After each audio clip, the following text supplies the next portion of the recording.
APUS History Review, Lesson 15. Today we'll be discussing economic growth and foreign policy in the post-1812 war period.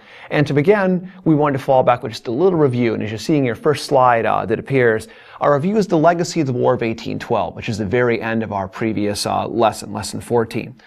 We're talking about a time period now known as the antebellum era, and we've discussed this as being an important AP history word. It's very important for you to try to use the vocabulary of the historian in your papers and in your historical thinking, so you're speaking the language of an academic and kind of making that language your own. To do so really empowers yourself in terms of your communication.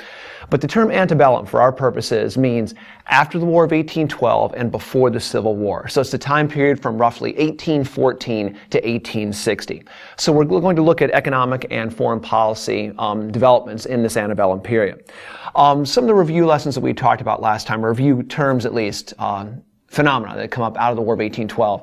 One of the byproducts of that war was a minor but growing amount of international respect. Prior to the War of 1812, the United States was largely seen as probably about a fourth or fifth rate power, and at this point now we're being seen as maybe a third or fourth rate power, maybe even moving towards second rate, but probably more of a third rate power. So still not by the great powers of Europe being seen as an equal, but not as a nation that can completely be ignored and dispensed with entirely. That'll be significant for the foreign policy to come on our very next slide. The War of 1812 also produced a great deal of patriotism and nationalism, a great deal of American unity of feeling, of purpose and common national identity that carried beyond the war itself. Thirdly, you had a 100-year period of isolation from European politics.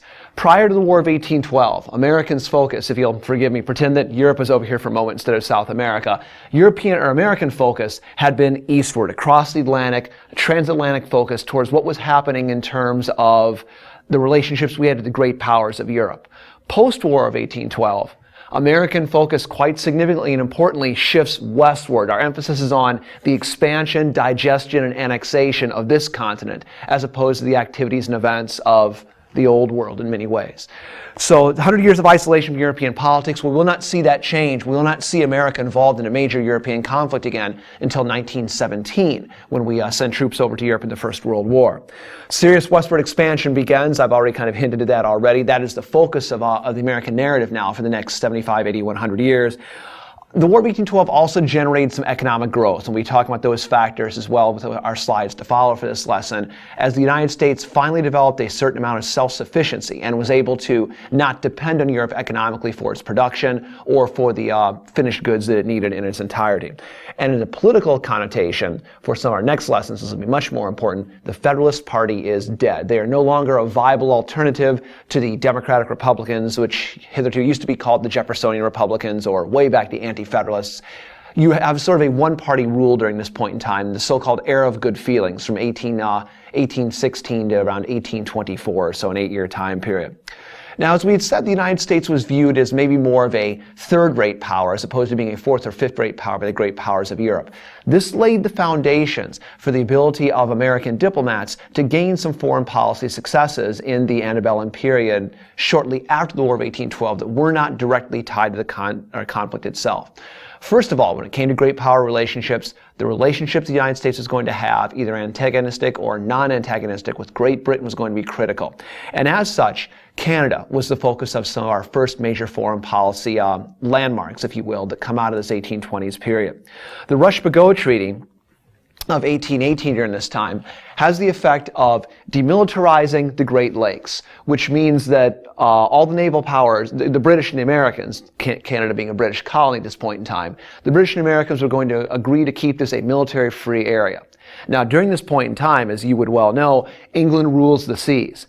Excuse me. As such, to demilitarize this area, this body of water, actually benefits the weaker nation, the United States, in this sense, because England is largely taking their strategic forces voluntarily off the table. This will set the stage for the longest undefended border in the world, which would be the U.S.-Canada border. Secondly, the Treaty of 1818, the Boundaries Convention, establishes a sound boundary line for the northern border of the Louisiana Purchase area. The Louisiana Purchase, as originally acquired from France, followed the Mississippi River up to its origins, up to its root, then went a little bit south and a little bit north of the current border. What we did is with the British, we kind of split it even Steven at around the 49th parallel, a nice line all the way out to the Oregon Country. The Oregon Country is going to be then jointly occupied by the Americans and the British for the next 10 years, as it was sort of unclear what the true boundaries of those areas would be. But in any event, this sets up for our time period at least about a couple thousand miles of long, defined, permanent border, which is going to be largely from the Great Lakes forward, demilitarized. So it takes the risk of having a major great power breathing down on us with great force from our north, it takes that out of the picture. We also, at this point in time, see the United States acquire Spanish Florida. The Adams-Owen East Florida Purchase Treaty of 1819 grants the United States Florida and the peninsula and the Florida Panhandle. Spain, for $5 million, gives up on all of their territorial claims here, in exchange for which they go to the border we see with the Arkansas River, the Sabine River of Texas, of this being Spanish Mexico, and this being the United States territory. So it takes two great powers off of the immediate front doorstep, if you will, of the United States. Florida from the Atlantic seaboard, and Canada from our northern border as well, in terms of being threats. So this allows the United States to even further focus and concentrate upon this idea of internal domestic development. Lastly, with the Monroe Doctrine of 1823, the last major foreign policy statement of this era that we're going to be discussing, the United States saw it in its interest to maybe not just remove European influence from our immediate doorsteps, but the Western Hemisphere as a whole to the largest degree possible. Many South American nations and Central American nations had declared their independence from Spain in the time period after the Napoleonic Wars. The Napoleonic Wars had seen Napoleon take over, a vast amount, essentially the entire continent of Europe, and so doing had weakened and loosened colonial ties between Spain and a lot of other continental nations and their international holdings. Central and South America took advantage of these in order to declare their independence during this time. Mexico declared their independence from Spain in 1821. Brazil independent from Portugal in 1822. Gran Colombia 1819. Peru 1821. Bolivia 1825, etc. So essentially, the vast amount of the landmass of North and South America is no longer in a colonial status. Well, after Napoleon's downfall, and as the European nation states, the European great powers reestablish the balance of power system in Europe, among the things that they would like to do is reassert control over those old colonies they had. Spain would very much like to get these colonies back, the Portuguese as well. And so the United States saw this as a national security threat. The British, for their part, curiously enough, also saw this as problematic, but for no reasons of national security, but having to do with great power politics and economics.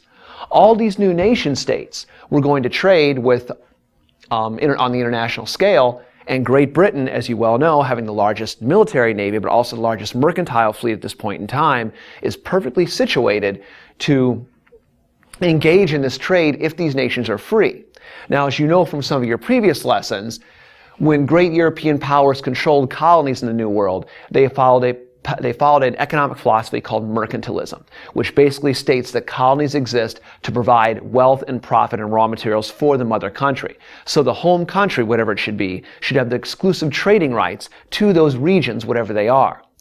So if these nations all reverted to their colonial status, England, which was never the original holder of any of them, would not be in a position, Great Britain would not be in a position to engage in any trade with them. For reasons of economics and profit, Great Britain seeks to see these nations stay independent. For reasons involving national security, the United States wishes to see these nations remain independent, no longer having great European powers in the Western Hemisphere.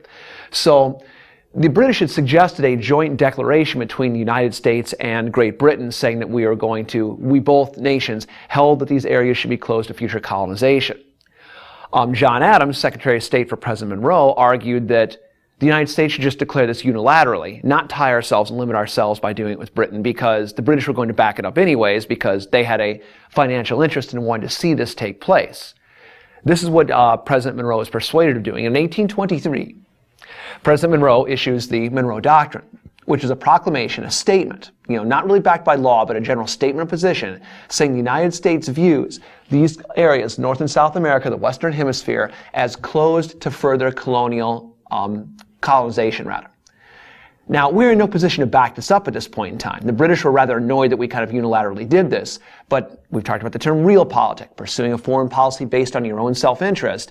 Realpolitik dictated that we could do it and we would be fine because, in the American foreign policy establishment's view, England was going to back this up anyway because they had an economic drive to want to back it up. And so the English were kind of painted into their own corner. The British realized, yeah, they were going to back this up because it suited their needs, as annoyed as they were with American presumptuousness of declaring this doctrine that we could in no way enforce. Most European nations simply found it annoying and sought to ignore it, but they could not ignore the Royal Navy. Now, this doctrine will have consequences later on because even though the United States may be a third-rate power at this point in time, that trend is not going to continue.